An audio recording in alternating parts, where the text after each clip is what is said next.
Pace Morby. If you haven't heard of him, you will today. Phenomenal real estate investor. One of my favorite shows ever. I got 5 pages of notes. I'm not kidding. I took notes the whole time. I got 5 pages of little handwriting notes. So if you're listening, folks, you can make some dough.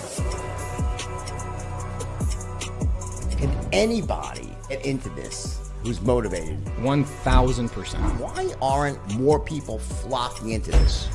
This is the formula right here. It's called SubTo. Bro, you're making me sick right now. Why would the bank let me do that?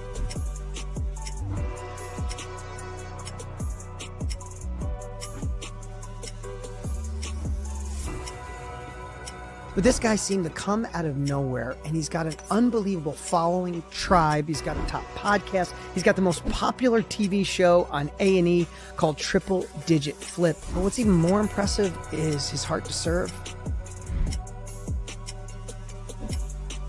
Pace Morby is the guy for all things real estate, and he does it all with something called creative financing.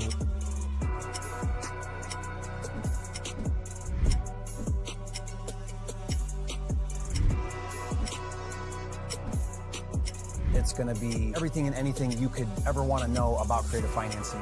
When I watch Pace, you know what I see? I see a guy who got a whole universe of humans who told him, you can't do it that way. And he said, "Good, watch me." Guys, happy Sunday. Here we are on Get Creative. We haven't been here for a couple of weeks. I've been traveling. I actually hung out with Jesse Savoy, our guest today, in Monterey, and had an incredible time the last couple of days, all converging and hanging out in Monterey for an Owners Club retreat. Now, today's show, we're going to be talking about 0% seller finance deals. It's been probably 3 or 4 months since I did a 0% seller finance deal. And what's interesting is everybody on the planet right now is talking about how do I get lower interest rates? And they're all waiting for Jerome Powell to lower interest rates. Meanwhile, people like Jesse Savoy are over here locking up deals, buying deals, putting them in her portfolio. They're at 0% seller finance.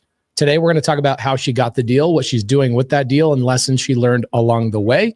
As you can see, Jesse is in the SubTo community. She's also my partner in a business called creativelisting.com. If you guys are out there looking for a house for yourself, meaning you want to buy a seller finance deal, you want to buy a SubTo deal, and you want that to either go in your portfolio or to live in it, you guys can go over to creativelisting.com and watch as the SubTo community loads deals over there that you can just go and buy. You don't need to learn how to do what Jesse Savoy did. You don't need to learn how to go and lock up these deals. You can just buy them from other SubTo members that are posting them on Creative Listing. Jesse Savoy, your Instagram is also at Jesse Savoy. Is that correct? Yeah, spelled like a boy. Jesse, Jesse Savoy. I love it. And where's Savoy come from, by the way? I think it's French, like Savoy. When I looked it up, I think they immigrated and came in New Orleans for my husband's family. Got it. Tony Martin, good to see you. Monica, good to see you. Aaron, good to see you. Gonzalo, good to see you. And Tasha, good to see you guys. If you are in the side chat today, please give us a little bit of love in the comments.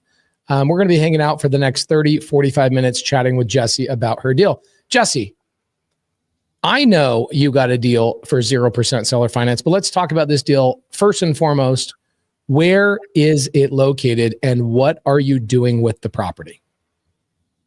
It's located in Knippa, Texas, which is my hometown. It's a very, very small town, population under 1,000. What else did you ask me? Oh, guys, she's nervous. Give her some love in the comments. I'm super nervous. What are you nervous about? You're doing great. Okay, so what's the name of the city again? Okay, Knippa, Knippa. Really small town. That's a real city. Okay, hold on. I got to pull this up. K-I what? Knippa. Knippa. Knippa. Some people would probably call it Knippa. A lot of newscasters call it Knippa. So if you don't want to sound like a foreigner, call it Knippa. Okay, if you don't want to sound like a knucklehead, then say Out it of towner, as. an out of towner, not foreigner, but out of towner. Okay, check this out, guys. We're gonna do a little. I got to show you this. This is crazy. You've lived here your whole life. Born and raised, I'm fourth generation. My kids are the fifth generation on our family farm. That is crazy. Okay, the biggest city is San Antonio. Yes, about an hour and a half drive, depending on what you're going for. Okay, so I imagine you don't even have a Walmart. No, but Uvalde, the next town, biggest where we get groceries, does. Uvalde. Okay, so you drive 30 minutes to go to Walmart. Yes, from my farm, yes. Got it. Okay, cool. So you grew up there. What did your parents do? My mom was an artist, and my dad is a pharmacist and farmer. So he farmed earlier on in my childhood, but then it was, trying to get the farm out of debt. So he went to full-time farming and started a pharmacist job and leased out the farm at that point, the farmland. And what did your dad farm? We do like cotton, corn, milo, and then some people do like watermelon, cantaloupe. We just got through doing cabbage, onions. Yeah. All on the same Sesame land? Or do you have like different plots of land that do different harvests? They kind of rotate the site depending on what's in season. Yeah, they're always rotating the crops. Interesting. So you grew up as a farmer girl. Yes. Actually, fun fact, next year, we have 2 farms, and next year they'll both have been in our family for 100 years each. Oh my gosh. Very proud of that. That is cool. Okay. And your kids get to participate in this farming lifestyle? Oh, yes. They love it. If you gave them, as my sister says, if you gave them Barbies or a bucket of mud, they might look at the Barbies, but they're going for the bucket of mud. I love that. That's exactly how kids should be. Okay, so you grew up in Knippa. Mm-hmm. The deal that you bought is also in Knippa. Yes. 1,000 people. And so I get a lot of people that will ask the question, is seller finance and SubTo, are creative finance deals possible in small cities? Obviously, Jessie is proof that that is possible. She bought a deal. Do you currently own this, or is it in escrow right now? I currently own it. Okay, great. And what are you doing with the property? So we took imperfect action. We went ahead and went for it. But we were finishing up our first flip that we partnered with somebody. And so we were just kind of waiting to finish that because he got injured and I had to kind of take over the flip. So we actually that's what I texted you about, that I signed and closed on the flip in Monterey. So we've been trying to figure out how we're going to move forward with that one because of the numbers. But we ideally wanted to fix and hold it and start kind of fixing up old houses in my hometown. It's part of my Mount Everest or my mission. Okay. And the flip that you have going on, you are not giving me all the details. You're now saying that there's number issues. What's going on? Okay. So we got it for, let's see, $100,000, 0% interest, 20-year term to match what she had been renting it for, which was, she was getting about $400 a month. It's a 1,900 square foot house. And it's very dated. It was built in 1906 and the roof was original. So it needs a lot of repair. So when we got it, 120-year-old roof. Yeah. So when we originally talked to her, we agreed to her, she had it listed for 150,000. And we were like, well, like we say, we can meet you at your number if you can give us good terms. And so we talked about that. And then we calculated and I was like, actually, $150,000 for a 30-year term, 0% interest would be about $416 a month. That almost matches what you were getting in rent, and you can walk away from this deal. And so that sounded good. But then when we went and looked at it and started calculating our renovation costs, it's like, I can't refi out of this. And I really wanted to keep and hold the house so I could have kind of build wealth that way, long-term wealth. And so after looking at it, we said, you know what, I think we're gonna have to bump it down to 100. And anyway, they agreed to it and was like, okay, great. And 100 at 20 years. So it's still the same payment. So $100,000, 20-year term. But now after finishing our flip, She can hang out. She wants to sit in mom's lap or whatever. Have her hang out. All right. This is one of my farm girls. Okay, so yeah, after finishing our flip, we had never done a flip before, but again, just taking action, right? I'm tired of waiting. I'm crunching the numbers on how our last flip did. And so I'm looking at the numbers of this house, which is also going to need a lot of work. And anyway, the rent costs are going to be really high. So we're looking at we're trying to figure out how we're going to make this work.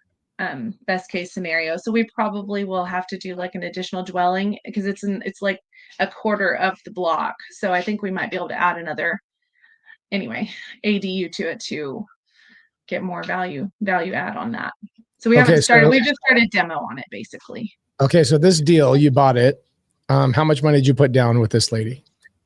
At first we were going to give her $1,000, but then being that she's from my hometown and I knew her situation, we bumped it up to 5,000 to try to give her a little more cushion for her. Got it. Okay, so you buy a deal, 0% seller finance for $100,000, $50,000 less than what the lady originally asked. Great job going back and trading.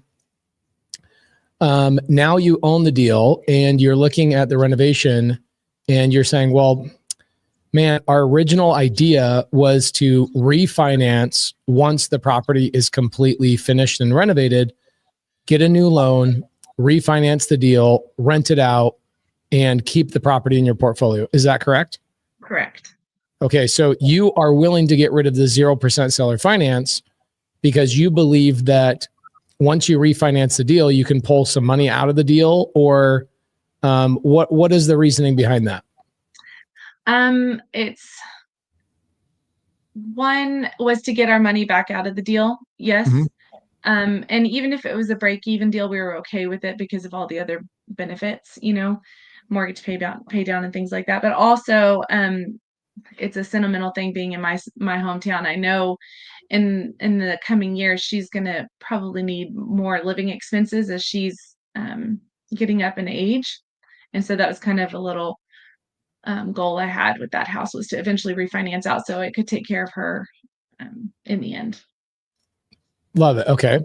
So you're going to refinance, get her money, take care of her, get a new interest rate, keep it rented out, and hopefully either break even or keep a little bit of cash flow.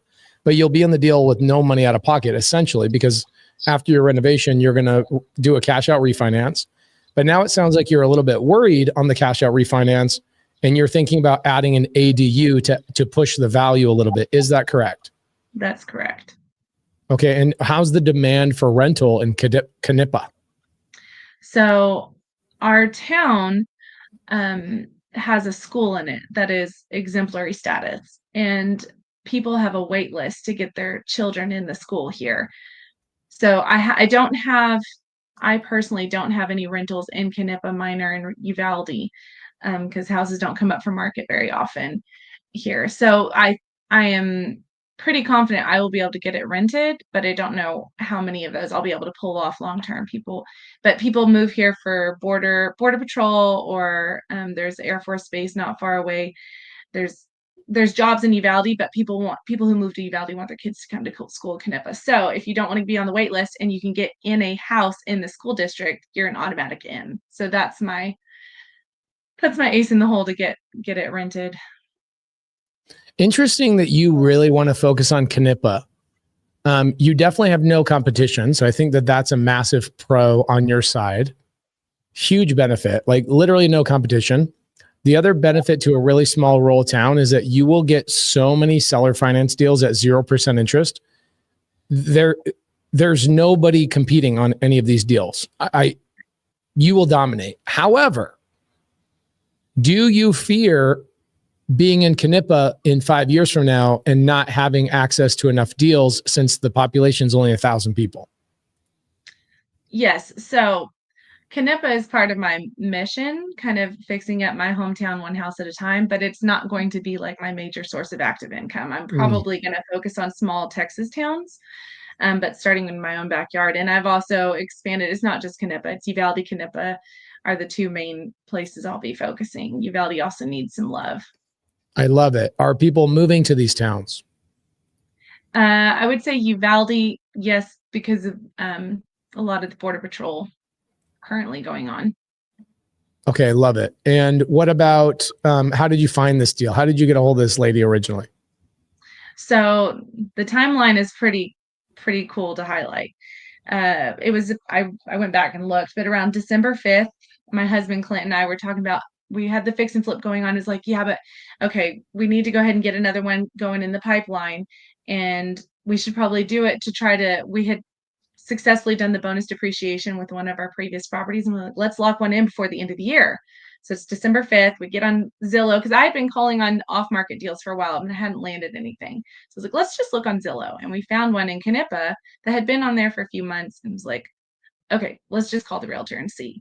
Called the realtor. She was like, yeah, well, and then I talked to her how I like to buy things creatively. And I hadn't done a creative finance deal yet.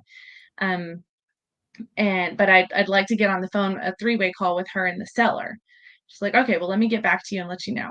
Well, then she calls me the next day and she already has the seller's daughter on the line. And so I'm like, okay, it's go time. So it was about a 36-minute phone Let's call. pause for a second on this. Like, shout out to the real estate agents that just get it done. That is so awesome. I'm sure you gave her a lot of love for that. Absolutely. I get people that will run into, the opposite one time and then they'll go, how are you guys getting agents to do creative finance deals? I'm like, I'm not convincing them.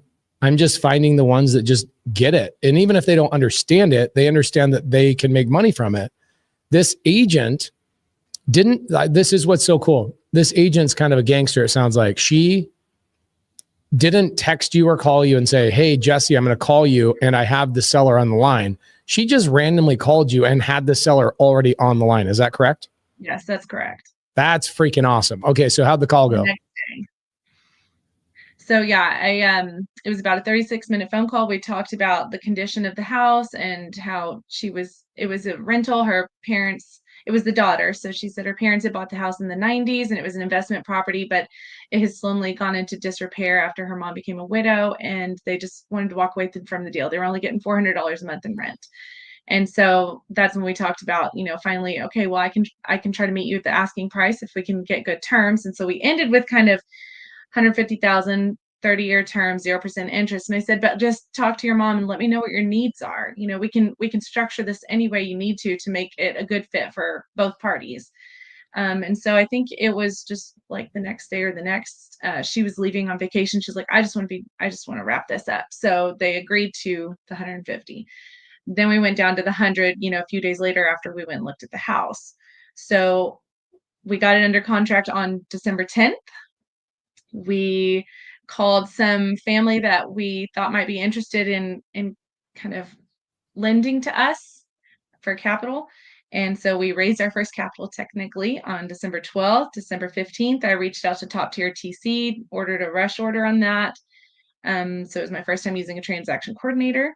And then on the 16th, they submitted a request to open escrow. The 19th, I heard from the TC that got assigned from us, and our earnest money and option funds had been received.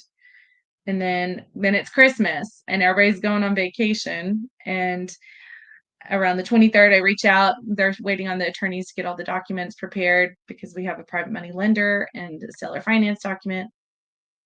And then on the 30th, I'm now out on the ranch with my in-laws who ended up being our lender for the kind of like a gap lending. Drove an hour with my mother-in-law to the next nearest town because we all live remote places. So we drove an hour, wired the funds. December 31st, they had a mobile notary come out at 10:36 a.m. on New Year's Eve, and we were funded by 3:17 on New Year's Eve. 3:17 p.m. Wow. So creative That's title fast. came in clutch for us.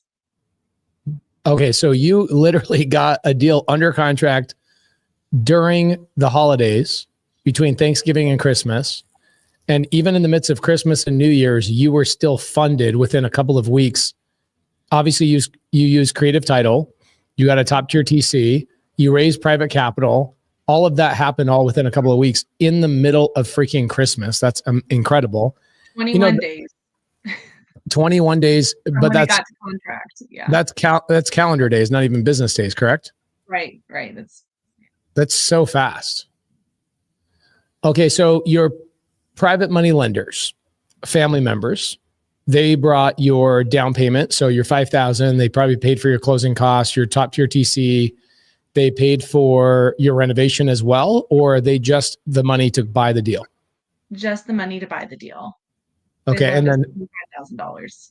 who's funding the renovation? Is that you and your husband, Clint?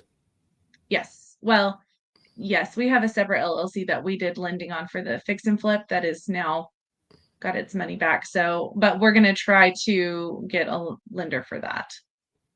Love it. And how much are you looking for? I'm thinking renovation costs are going to be around 150,000. Okay. So that includes the ADU or not? No. Okay. 100 and damn, that's a lot of renovation. But I guess considering the fact that the house is 120 years old, it's basically all original. I could see that this thing is basically a whole entire gut. Yes, it is an entire gut. And we just had the foundation quoted, and what we were expecting was 7,500, and it's going to be 12,000. They said those old timbers under there's some rot, and it's all very original. I love it. Okay. Oh, another fun fact is there was a 7-foot beehive in the wall. That was another thing we had to tackle that took months. Did you film that?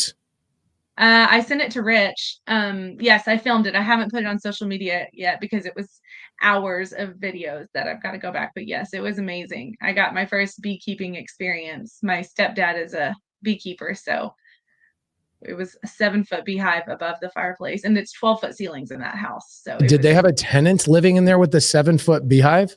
Yes, but the bees were only coming in and out from the outside. And so the tenant had no idea? No, they had an idea. All the neighbors did too. They said it's an ancient hive. It had been there forever. They'd get stung when they'd mow their yards and stuff. So they were very happy when I came in and removed the bees. Oh my God. Please freaking put that on Instagram. We need to see that. Yeah, it was great. Okay, everybody that's on here, if you guys are interested in lending money on a deal with Jessie Savoy, DM her. At Jessie Savoy on Instagram. Go and DM her. And even if you don't have money to lend on her deal and be a private money lender, send her a DM and just tell her, great freaking job. Look at Monica. I like Monica. She says, believe, and you can, and you will. That's so good. Okay. This is pretty incredible. So $150,000 renovation. You have a contractor in Knippa that you trust, I imagine. With our fix and flip, we did a lot of the subcontracting ourselves because we already know so many people. We've got great subs already. Even in a population of only 1,000 people. Well, Uvalde has more, like over 20,000, I believe. Okay, so you're probably primarily pulling the talent from that town over to your town. Mm-hmm. You buy the deal for 100. You put 150 grand into it. What will the property be worth at that point? Oh, the ARV is like, I think our last one we just sold around 145, 275. Okay, so it's going to be a tight deal. Yeah, it's going to be a tight deal.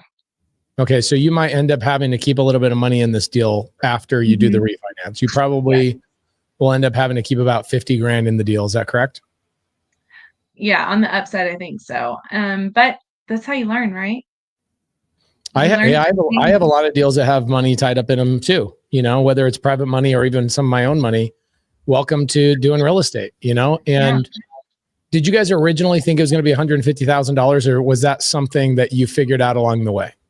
We figured out along the way. Like I said, we were about halfway through our first flip, and so we were like, but let's just go for it. Let's, like I said, take action. Quit getting into analysis paralysis. So yeah, I love that. I love that so freaking much. The only downside to this deal, which is actually an upside for you and an upside for the seller, but it's just the refinancing out of the 0% seller finance deal. You know, it's essentially putting yourself in a situation where I'm like, how do you keep that 0% seller finance deal, how do you keep that? I'll send you a voice memo about substitution of collateral. Maybe there's a way you can keep that 0% seller finance note. Or does this lady need you to pay her off like right away? No, I told them like 7 to 10 years. Oh my gosh. Okay. So we should have a private conversation about how to structure this in a way where you can still go do a refinance, get your money, and do what is called a substitution of collateral. So here's how this would work. So you owe her $100,000, right? Right. Cool. What you would do is you would have her, there's two ways to do this. You could, if you have something else that you could collateralize, do you have like a personal home or something else you could collateralize? No, we live on our I'll take that as a no. Yeah. Okay. So you could either do a substitution of collateral, meaning when you go and do here, this is fun, Jesse. I want you to think about this because this is how you get all your money out of the deal. Okay. I've been racking my brain. I'm excited to hear this. This is why you join our community. I'll teach you all this stuff. Awesome. Okay. So let's do a little whiteboard session for a minute. And I'll switch us out. Okay, cool. So you owe this lady $100,000. You are also going to go put $150,000 into the property, right? So you're going to be all into this $250,000. Yes. Okay, that's between her first lien position loan that you currently have at 0% interest and your $150 that you pull out. Let's just assume this is your own cash. When you're all said and done, the property's worth, you're into it $250, it's worth $275. A lender is going to give you a refinance at, let's just say 75% of the value. Mm-hmm. That's somewhat realistic. Okay, so let's check this out. 275 times 0.75. Okay, they're going to give you, oh, this is so good. This is too easy. They're going to give you a loan for 206, 250. Okay? Okay. The way I would do this is I would go to the seller and I would have her subordinate. Okay. I would have her go from first lien position to 0 lien position temporarily. Okay. Why? Because this lender wants to be in first lien position, right? Correct. So essentially what you're going to do is it's going to be a reverse Morby method. So essentially you've already bought the property. Mm-hmm. And you're going to go get a loan for 206, 250. Actually, you don't even need a full loan for the 206, 250. You could go get a loan just for the 150 that you put into the deal from your lender, right? So like the lender I would use myinvestorloan.com mm-hmm. and get a first lien position, let's say at 6.75%. And I would get a loan for like I would get a loan for like 165. Why 165? I'm just throwing that number out. You could do 172, 185, whatever. Okay. It doesn't matter. My investor loan will look at the lien record and she will remove her lien temporarily. Okay. I can help you do this. Okay. So my investor loan is going to look at the property and they're going to see nobody is owed any money. Okay. No one is owed any money. And they're going to then give you a first lien position at 165. Cool. That 165 all goes to you. Okay. And the 165 pays for 150 for your renovation money. Now that comes back to you and you get to replenish your 150. How much money are you borrowing from your family members? 25. Okay. So we're going to get a loan for 185 then. Okay. Yeah. So you're going to get a loan for the 150. You'll get a loan for 185. Sorry, I'm jumping all over. 185. 150 goes to you to replenish your renovation. And then $35,000 is left over. $25,000 goes to your family member. And $10,000 covers the refinance costs and documents and TC and blah, blah, blah, blah, blah. So you're into the deal, no money out of pocket. You now will have 2 loans. Okay. You'll have a loan for 185 with myinvestorloan.com. And then after you fund that, you then put the seller in second lien position for her $100,000 Okay. at 0%. Does this make sense? Yes, I had been wondering if there was a way to put her in second position if she'd be willing to do that. Yeah, I can help. And like the way you can do this, Jesse, is the way that you can protect her is the reason why I asked, do you have anything else that you can collateralize? Let's say I come to you, Jesse, and I go, hey, I'll let you collateralize one of my properties and I'll help you move your seller's collateral from that property to a different property. So substitution of collateral is what it's called. And this is done very commonly in creative finances because you go, well, how do I pull out all my money? And how do I keep that 0% seller finance? I don't want to pay that off. That's crazy. This is the one-on-one that you didn't know you needed. I would call the seller and I would say, hey, the renovation is going to be a lot higher than we thought. And we are going to need some help to get it financed. And I would say, here's step number one. When we're done with the renovation, I'm going to call you and we're going to remove your protection, your lien, and we're going to move it to one of my partner's personal properties. I'm happy to help you out.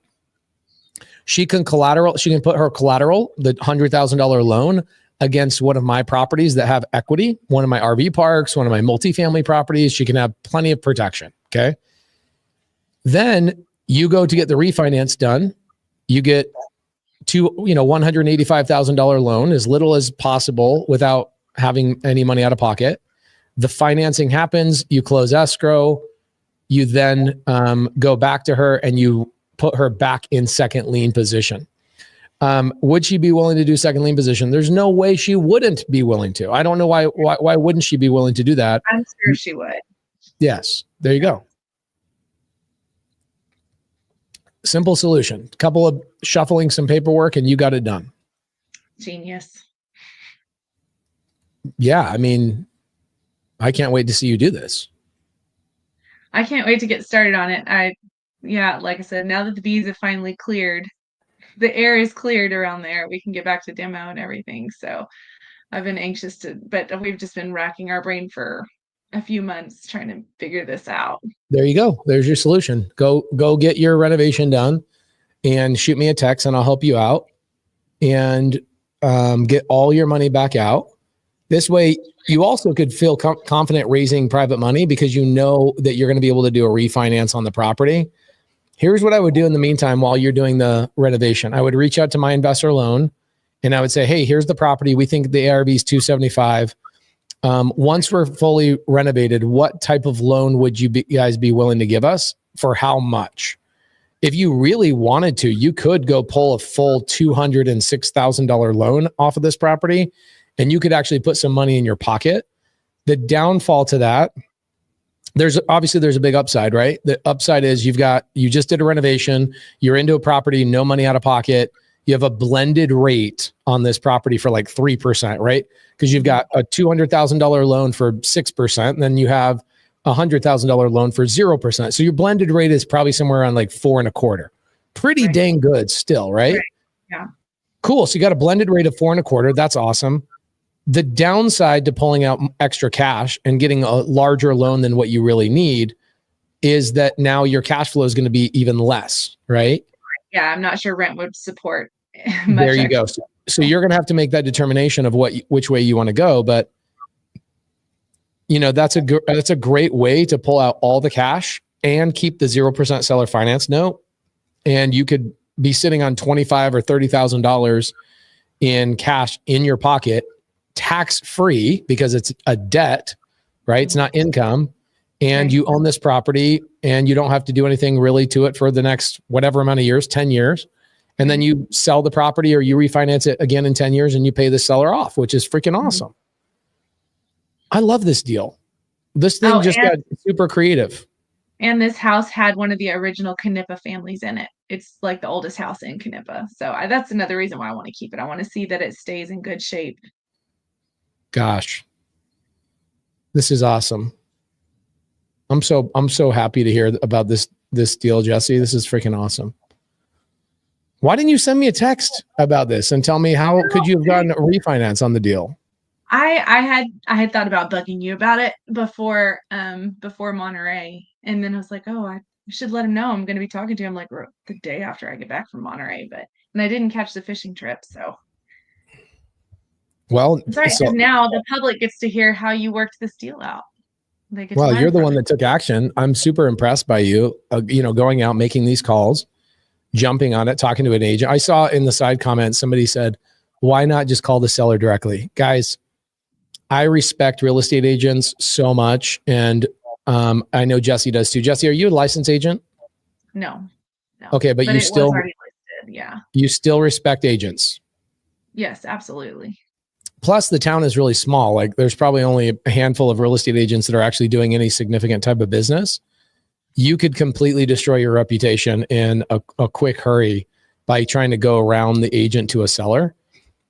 If you're an agent, it's actually against your regulations. You as an agent need to call it the other agent. You can't go around to the seller. Us as non-licensed investors, Jesse, myself, I can call the seller directly, but I prefer to go through the agent because that agent now, here's the thing. Jesse, how certain are you that agent's going to do more deals with you in the future? Very certain. She sends me deals as they come up. Yeah. There we go.